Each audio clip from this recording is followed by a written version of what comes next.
Welcome to doctor Raghavan channel.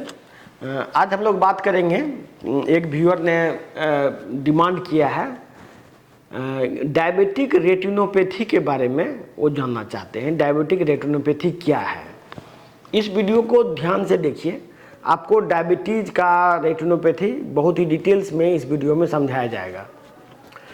जैसे कि क्या होता है कि डायबिटीज़ में जो लंबा समय तक डायबिटीज़ रहता है, और डायबिटीज़ ही नहीं, ब्लड प्रेशर में भी डायबिटीज़ हो, ब्लड प्रेशर हो, या कभी कभी without diabetes and blood pressure कोई भी, उसमें भी ऑटो इम्यून रिएक्शन होता है बॉडी में। जो हम लोग भोजन करते हैं, जिसमें उस भोजन में यदि कोई एंटीजेनिक पार्टिकल ज़्यादा है, सपोज कीजिए डिफॉर्म प्रोटीन या हाइब्रिड फूड जो हम लोग खाते हैं, हाइब्रिड फूड से भी एंटीजन एंटीबॉडी रिएक्शन होता है। तो वो जो इम्यून कॉम्प्लेक्सेस बनता है वो प्रायः किडनी के द्वारा फिल्टर होता है।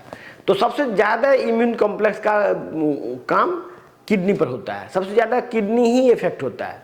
लेकिन ब्लड वेसल्स में ये इम्यून कॉम्प्लेक्स कहीं भी डिपॉजिट हो सकता है।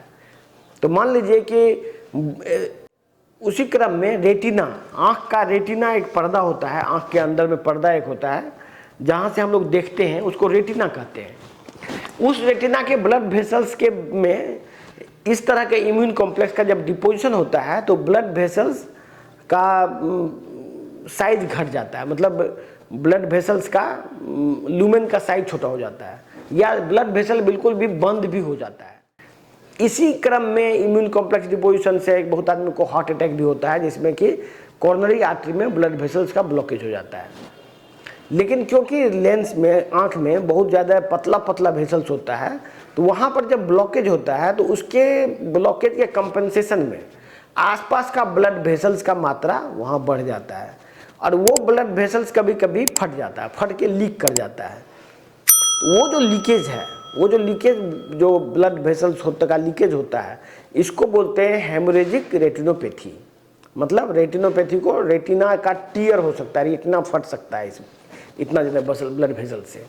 तो एलोपैथिक में जो ट्रीटमेंट है इसका, कि इसमें डायरेक्ट रेटिना में इंजेक्शन, आँख में, जैसे आँख में सीधे डायरेक्ट इंजेक्शन देके उस वेसल्स को क्लोक किया जाता है, मतलब बंद किया जाता है, क्लॉटिंग कर दिया जाता है उस वेसल्स में, और फिर वो कुछ हद तक, मतलब थोड़ा मोड़ा रिलीफ इसमें दिया जा सकता है एलोपैथिक ट्रीटमेंट के थ्रू।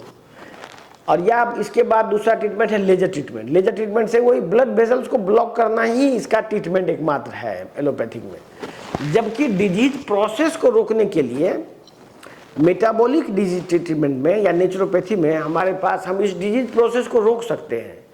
यदि कोई इम्यून कॉम्प्लेक्स बन रहा है या ऑटो इम्यूनिटी बन रहा है, जिसके वजह से यदि ब्लड वेसल्स बंद हो जा रहा है कहीं का, तो उस इम्यून कॉम्प्लेक्स को बनने से रोका जा सकता है।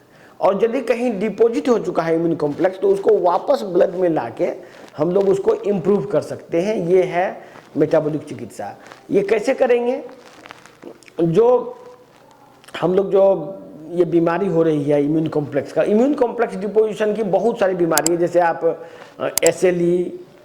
एसएलई बीमारी है, अर्थराइटिस है, अस्थमा है, इसके बाद हार्ट अटैक जो होता है, जो आपको देखते होंगे किसी को अचानक ही हार्ट अटैक हो जाता है, मायोकार्डाइटिस, हार्ट का बहुत सारा बीमारी है, ब्रेन का बीमारी है, ये सब ऑटो इम्यून डिजीज है होता है। तो ये डिटॉक्सिफिकेशन प्रोसेस हमारे हॉस्पिटल में अवेलेबल है, अनुपमा हॉस्पिटल में, जिसमें आँख का भी डिटॉक्सिफिकेशन एक प्रोसेस है, जिसमें कि रेटिना का फंक्शन वापस गेन किया जा सकता है, ब्लाइंडनेस को बहुत हद तक इम्प्रूव किया जा सकता है। और रेटिना का जो मैं अभी ये बता रहा हूँ ट्रीटमेंट, ये एलोपैथिक में नहीं हो सकता है। एलोपैथिक में आपको थोड़ा मोड़ा रिलीफ कहीं कहीं मिल सकता है लेजर ट्रीटमेंट से या कोगुलेशन से, लेकिन जो हमारे पास जो ट्रीटमेंट है नेचुरोपैथी में, मेटाबॉलिक ट्रीटमेंट में, ये प्योर डिटॉक्सिफिकेशन का प्रोसेस है, जिसमें कि कोई भी ऑटो इम्यूनिटी ठीक होता है। और रेटिनोपैथी तो बिल्कुल ही, मतलब बहुत हद तक ये क्यूरेबल है। धन्यवाद।